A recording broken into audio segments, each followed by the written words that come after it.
Grab your popcorn as we recap Madame Bovary. Emma runs in the woods with insane stomach cramps. She eventually falls dead on the forest floor, revealing a bottle in her hand. Before all of this happened, Emma is balancing a book with a bunch of other girls at a convent. The girls are taught how to do chores like ironing clothes, harvesting fruit, and they even enjoy art class. One day, 18-year-old Emma packs up her things to marry a man her farmer father had arranged for her. She gets ready as a maid helps spray perfume on her stankaz. She meets her husband Dr. Charles Bovary at the altar for the first time. Her father raises a toast to the now married couple. Her father gifts Emma a special gift of utensils, what every girl dreams of getting. As the celebration continues, Emma sits quietly alone while everyone enjoys their time. The next day, she bids her father and maid farewell. When the newlyweds finally arrive home, Charles takes 30 minutes to remove Emma's dress. Then, Charles only lasts a minute on top of her. Emma doesn't look satisfied. In the early morning, Charles bids his new wife farewell, as he has to get up early to tend to his patients. Emma busies her day by looking through Charles' things. She eventually helps the maid Henriette serve dinner as well. Charles appreciates her gesture, but says Emma should let Henriette deal with the cooking from now on. Charles tells Emma about some of his patients that he had seen that day. He had used leeches to help cure disease. The following morning, Monsieur Lloyd-Hughes visits Emma and brings her a bunch of lavish things she can purchase from him. He ends up convincing her to purchase some things using her husband's American Express card, and to this, she agrees. During the weekend, Charles gives her a very short tour of the very small town. They go to meet the mayor, Omar, and Leon, the town's legal clerk. Leon speaks of how he loves to travel, and Omar talks about how Leon is super romantic. Emma finds out that Leon loves music just like her. Omar brings Emma aside and introduces her to a cripple named Hippolyte. Omar wants Emma to convince Charles to operate on Hippolyte, but Emma is hesitant about doing this. As days go on, Emma starts to feel distant from her husband, who is quite busy with his work, and he seems uninterested in being around her. Leon, on the other hand, spends more time with Emma. Leon talks about how Paris feeds his soul, while this small town is just a bore to him. Emma has felt the same way about the convent that she was raised in. It was in her books that she found solace, and she especially enjoyed the romance novels she read. One day, while playing the piano, Leon walks in on her. She apologizes as Charles isn't home, but Leon says he's there to ask Emma if she'd accompany him on a walk. She happily obliges. During their walk, Leon gifts her a map from Paris. Emma is happy about the simple gift as it reminds her of her childhood when she would imagine herself on a carriage, riding in the areas of the map. Much later, Leon joins the married couple for a game of cards. Charles decides to go to bed early, but the two decide to hang out longer. They go outside and Leon decides to admit his feelings for Emma. He kisses her, then she retracts a bit. She reminds him that she's married. Then she goes inside. That night, Emma has a difficult time falling asleep. The next day, Emma goes to see the local priest because she feels uneasy about what had occurred. The priest reminds her that having a shelter, a good husband, and food should suffice. The longing of more shouldn't concern her. That night, Charles tells Emma that Leon will be moving away tomorrow. Emma is upset about this. Then, Emma vents to her maid about how she had imagined this would be the best moments of her life. However, she isn't happy with her monotonous life. She sobs while Henriette comforts her. The following days is very depressing for Emma as she stares at the rain. At night, Charles tells her to stop reading about Asia as they will not be visiting that area ever in their lifetime. Emma admits that she doesn't want to stay in this small town forever, and hopes Charles would open a practice in Paris. The two argue about this before calming down. One day, Charles brings a patient home, along with Marquis d'Andevillers. The Marquis tells Charles that he's very blessed to have a beautiful wife like Emma.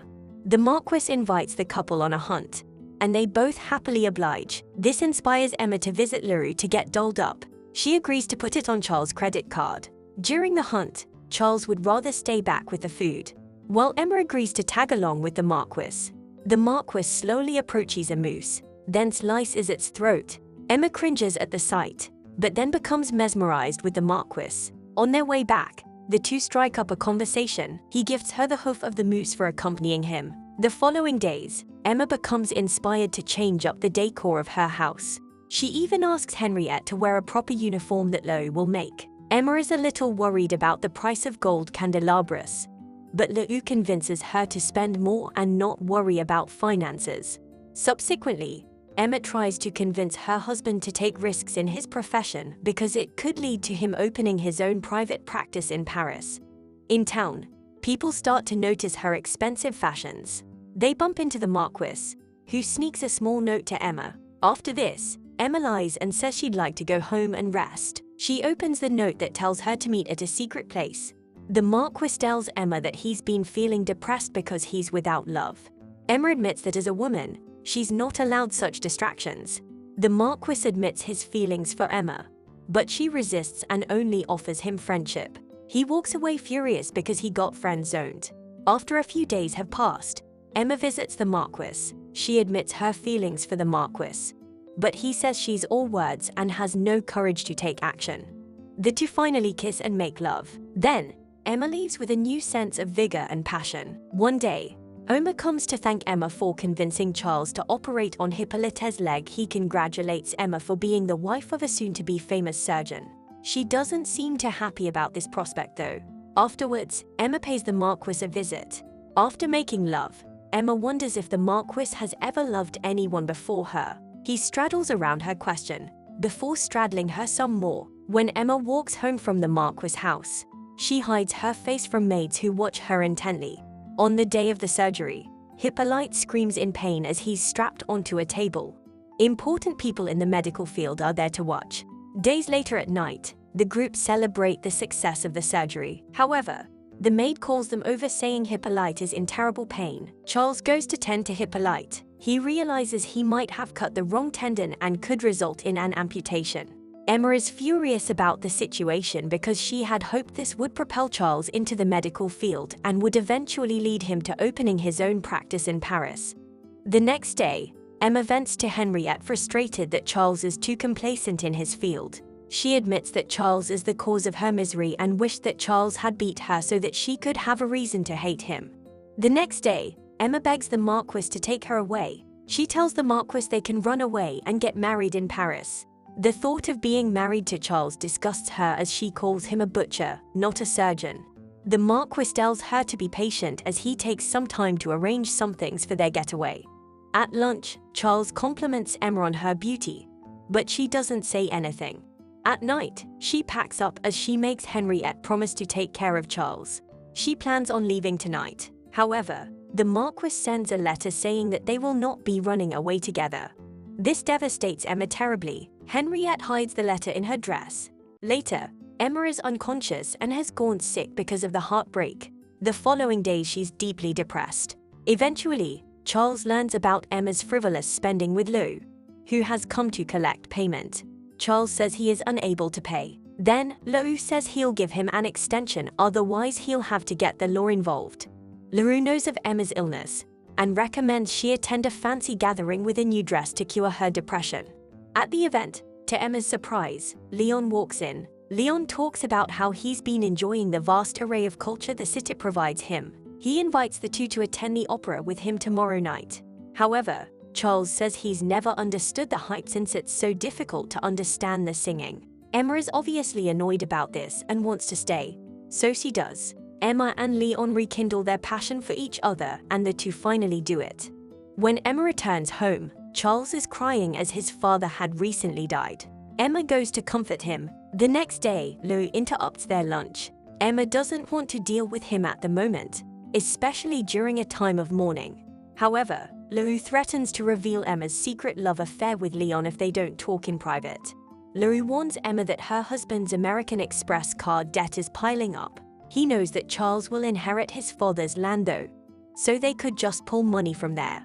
Afterwards, Emma continues her affair with Leon by pretending to take piano lessons in the city. When Emma gets home, Charles gets upset with Emma for spending money that they don't even have. It's the first time he gets visibly upset with Emma, and all she can do is pout. With no way to pay the debts, Emma begs Leon to marry her. She's afraid Charles will leave her after being financially ruined. Leon tells Emma that they'll meet later at night. However, he never comes. She goes back to his workplace the next day and yells at him. She wonders if Leon even loves her. They are interrupted by Leon's boss, who tells Leon to stop this affair. So he does. Emma walks away sad. When Emma returns home, she finds a notice on the door demanding to collect her debts within 14 days. She runs to Lou and begs to give her some grace. But he's officially had enough. To throw some shade, he tells her to ask the Marquis for some money, revealing that he knows of her affair with Leon and the Marquis. Back at home, the bailiff is going through all of Emma's things to evaluate the value of the items in their home for collections. Because of this, Emma runs to the Marquis for some help. She hugs him for comfort, but he acts a bit cold. She asks him for 10,000 francs and she lies, saying her husband borrowed too much money. The Marquis admits that he doesn't have the money that she needs. Emma brings up how the Marquis broke her heart, but he repeats again that he doesn't have the money. Emma rushes home crushed. She decides to part ways with the utensils that her father gave her, along with other items. However, it is not enough. Lou says it's her fault for spending money she didn't have. To this, Emma decides to make a move on Lou in hopes to get an extension. Girl, he's gay. They inch closer together, but Lou says he sees no value in doing it with her. She leaves his place to grab one of her husband's vials. She drinks the poison as she walks towards the forest. This is where she goes to die. The small village all work together to find Emma at night. What did you think of this story? Do you think Emma deserved her fate? Or do you think Lou preyed on such an innocent dumb girl? Just like how credit companies prey on people. Subscribe for more videos like this. Turn on notifications and leave a like. It really helps the channel.